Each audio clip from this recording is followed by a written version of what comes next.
जय गुरु जी। गुरु जी का शुक्राना। गुरु जी की प्यारी प्यारी संगत का लख लख शुक्राना।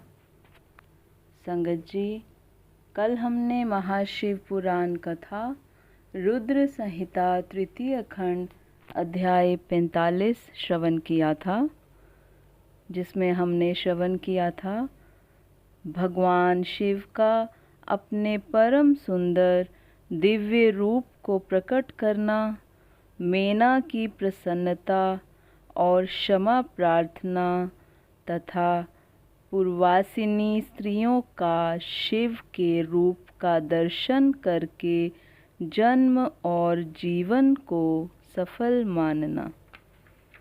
संगत जी, आज हम अगला अध्याय 46 श्रवण करेंगे। जय गुरु जी। ओम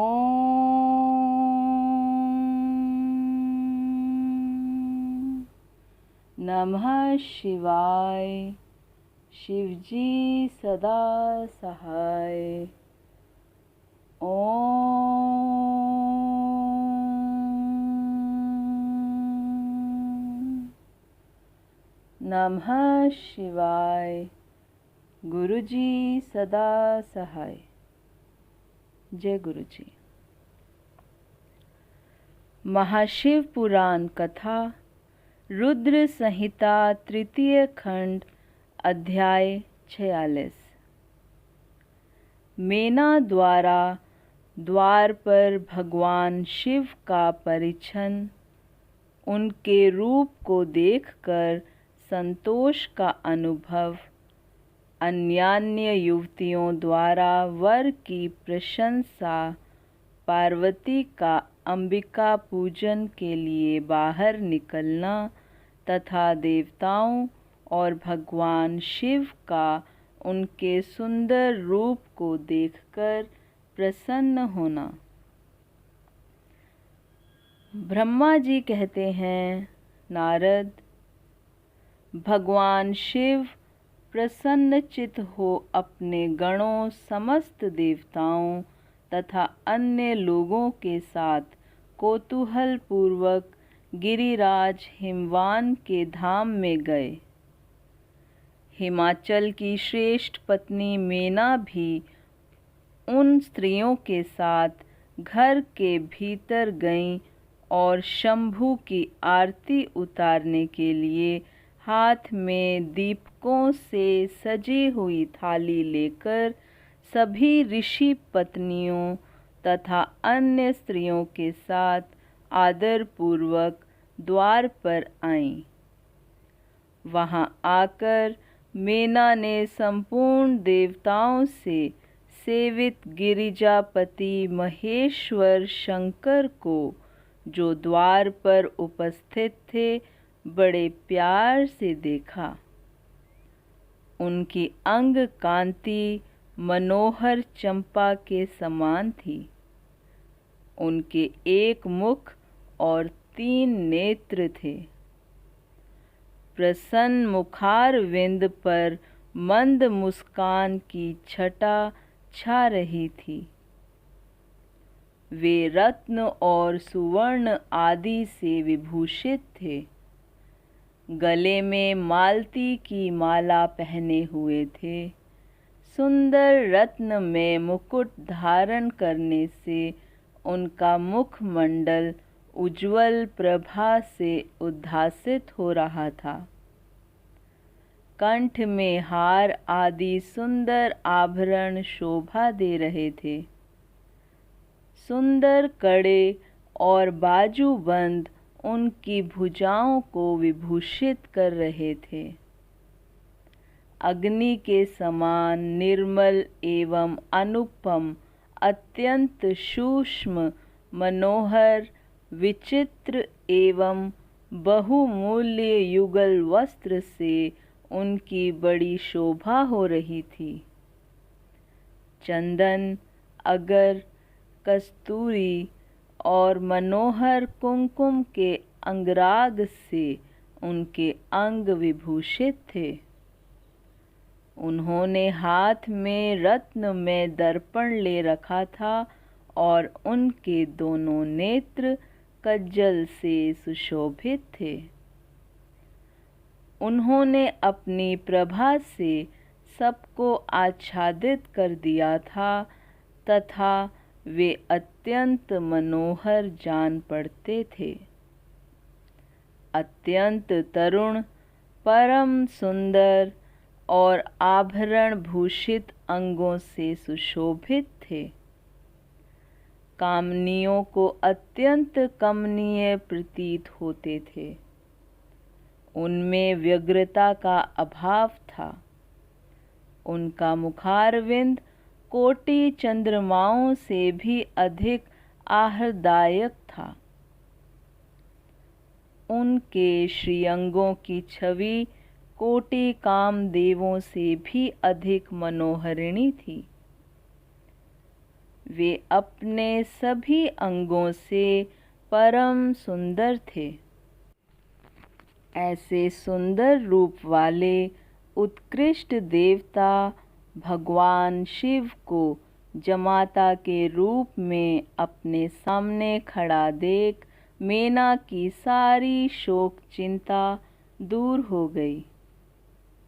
वे परमानंद सिंधु में निमग्न हो गईं और अपने भाग्य की, गिरिजा की, गिरिराज हिमवान की और उनके समस्त कुल की भूरी भूरी प्रशंसा करने लगीं। उन्होंने अपने आप को कृतार्थ माना और वे बारंबार हर्ष का अनुभव करने लगीं। सती मेना का मुख प्रसन्नता से खिल उठा था। वे अपने दामाद की शोभा का सानंद अवलोकन करती हुई उनकी आरती उतारने लगीं। गिरिजा की कही हुई बात को बारंबार याद करके मेना को बड़ा विस्मय हो रहा था।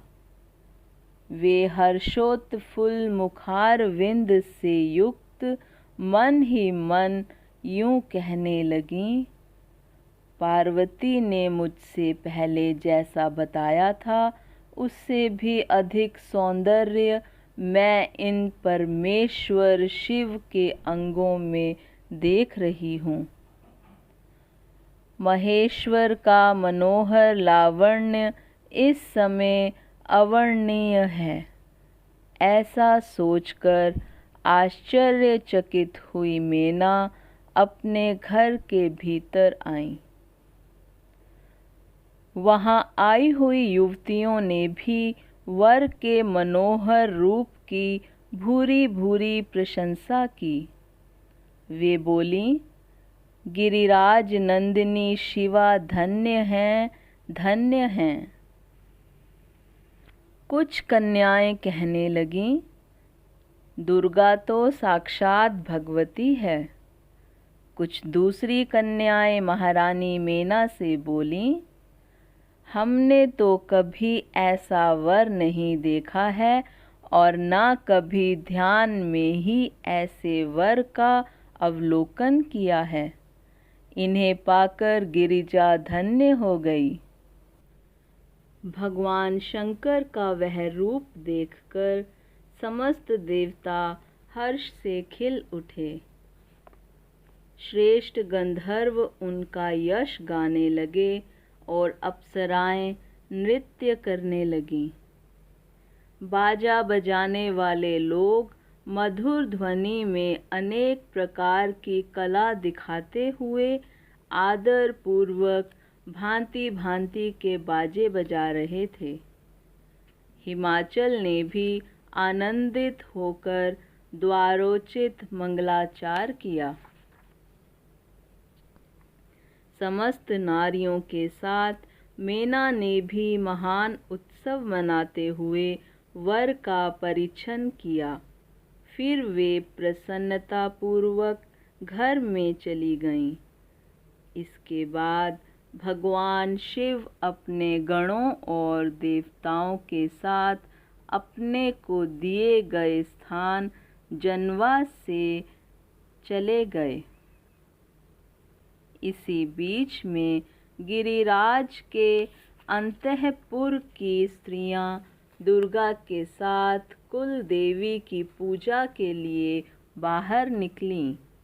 वहाँ देवताओं ने, जिनकी पलकें कभी नहीं गिरती थीं, प्रसन्नतापूर्वक पार्वती को देखा। उनकी अंग कांति नील अंजन के समान थी। वे अपने मनोहर अंगों से ही विभूषित थीं। उनका कटाक्ष केवल भगवान त्रिलोचन पर ही आदर पूर्वक पड़ता था।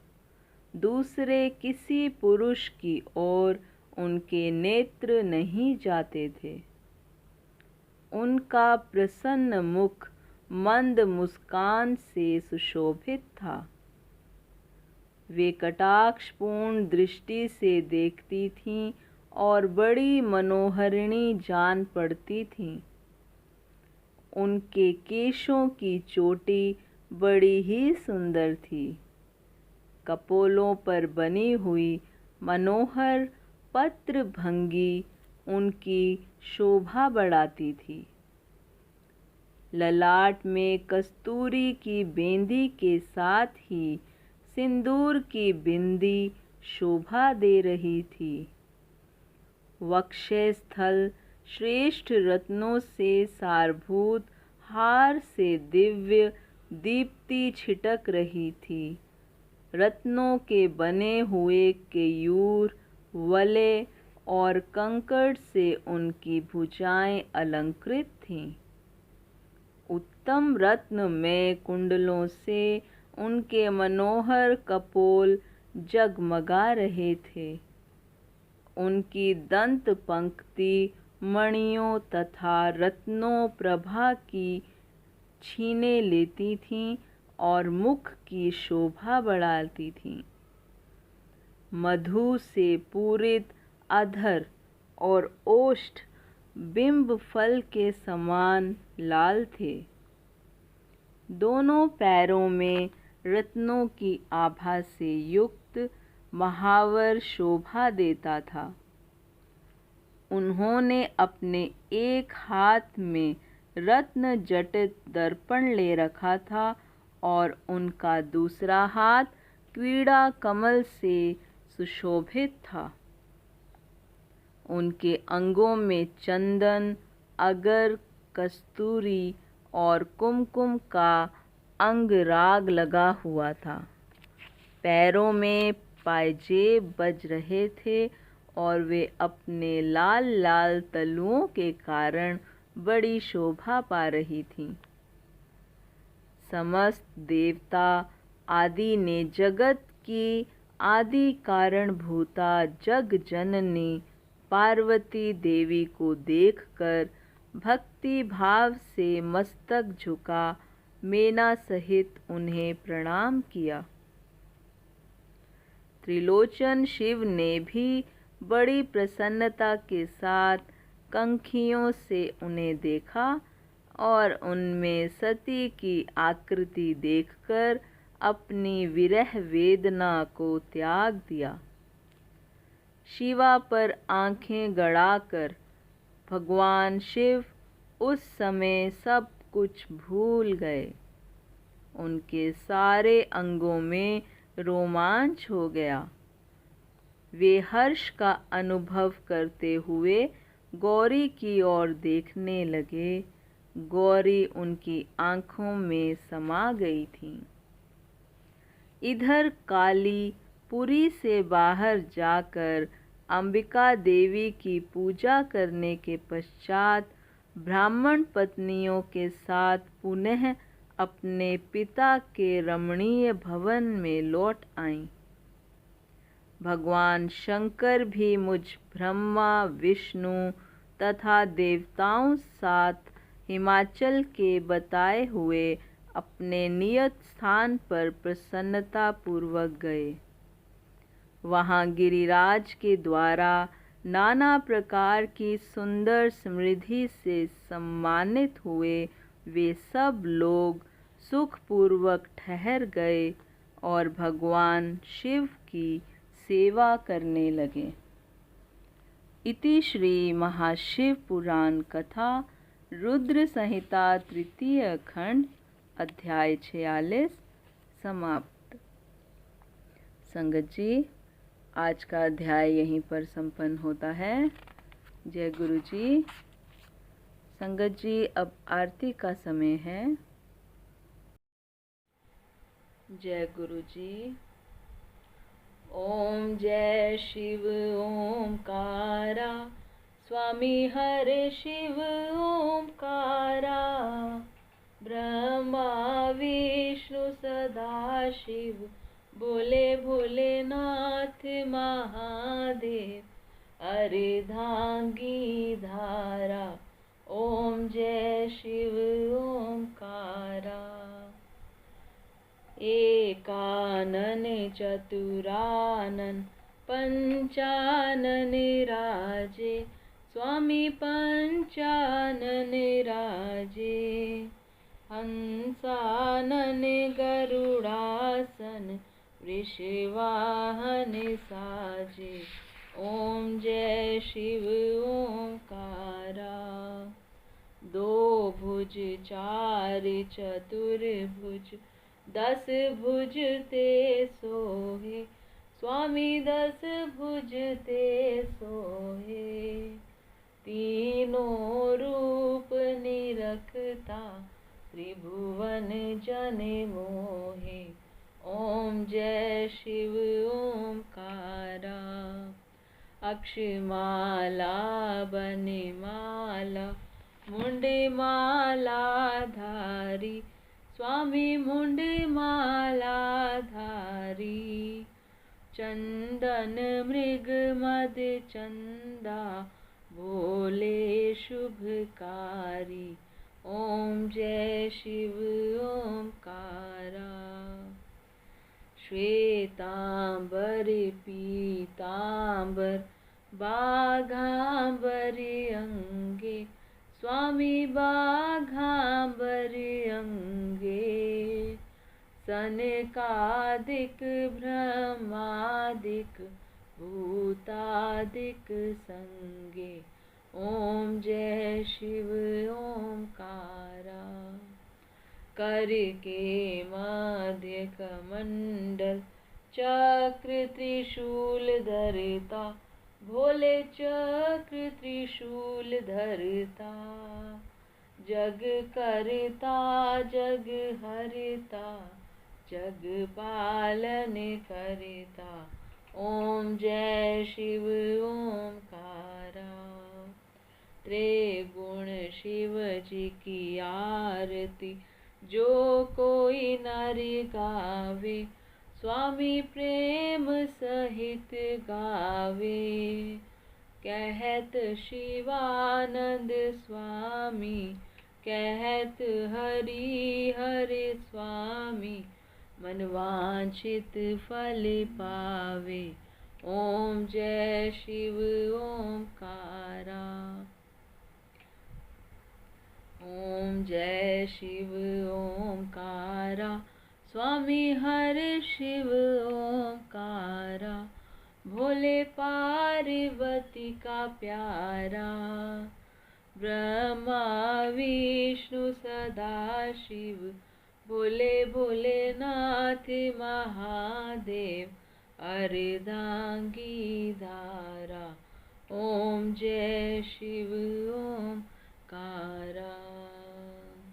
बोलो शंकर भगवान की जय, भोलेनाथ भंडारी की जय, पार्वती माता की जय, बोलो सद्गुरु महाराज की जय। जय गुरु जी। शुक्राना गुरु जी, शुक्राना संगत जी। जय गुरु जी।